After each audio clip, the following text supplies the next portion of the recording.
nephew to the Boston Celtics game. Oh, there you go. His first game he's ever been to. He never goes to the city. It's very exciting. I took him to Faneuil Hall. I was telling him, this is the old comedy connection. This is where I started. How old is he? He's 11. Okay. And he's like, were you nervous when you first did it? And I was like, I was. But I was not as nervous as I was of never taking a chance. Yeah. And he's like, yes, that makes sense. I felt like a dad, you know. Yes, you need a son. I bought a hat. He puts his hat on. He's like, how's this look? I'm like, it looks great. And I just really spoiled the hell out of him. Good for you. Because, I'm fucking wealthy to an 11-year-old. Sure, you're rolling I'm like, what do you want to get? Get this, get that. We go to Quincy Market, and it's all these foods. It's packed. And he's never been in a crowd in his life, for God's sakes. What is this kid, in a wheelchair?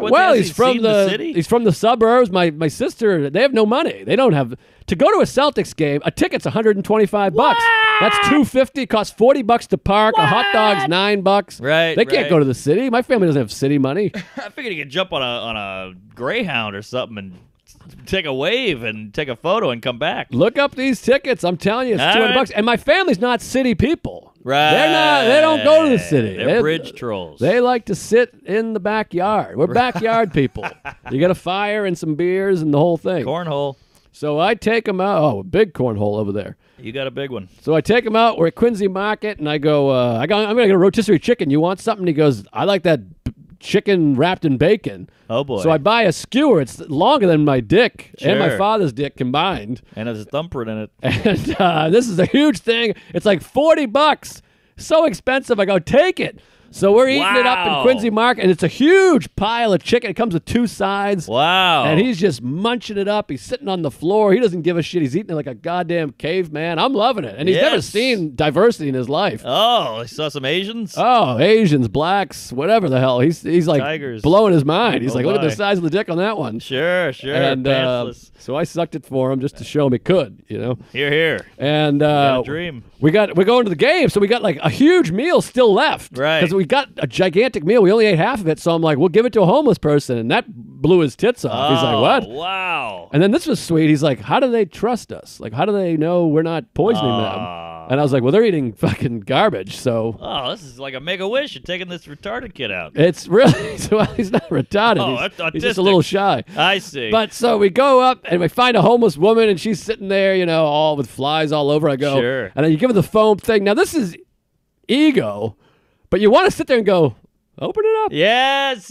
Open it up. Take a look. Yeah. See what you see. It's in there. Because I'm like, it's chicken wrapped in bacon and a pile of mac and cheese, Best mashed meal of your potatoes. I mean, it's like $30 of the food. Oh, yeah. And, but you know, that's not the reason for giving, of course. But you want to just be like, boy, just give me something. Like if she's like, God bless, or whatever. She had no teeth to eat it with. But God bless. Give me, I want a hug and a beach. yeah, you want to be when she opens it, she's like, what? Yes, Oh my God. exactly. I want her to put the bacon on her face like Jim Carrey and Cable Guy and, you know. I was on a first date once, and me and this gal went and got Indian, and I saw a hobo, and I was trying to get laid, you know? So I was like, hey, watch me. Me too. I was like, watch me. We got these leftovers. Let me give it to that derelict over there. And I walk up to the guy, and he goes, what is that? I go, hey, it's leftovers. You know, I thought he was going to high-five me and, you know, get me some action. And he goes, is that Indian? And I go, yeah, it's Indian. Thinking like, hey, this is international, baby. When are you eating Indian? Right. And he goes, oh, I don't want that shit. And he flopped it out of my hand. Oh, he the flopped flop. it. He did the hand up.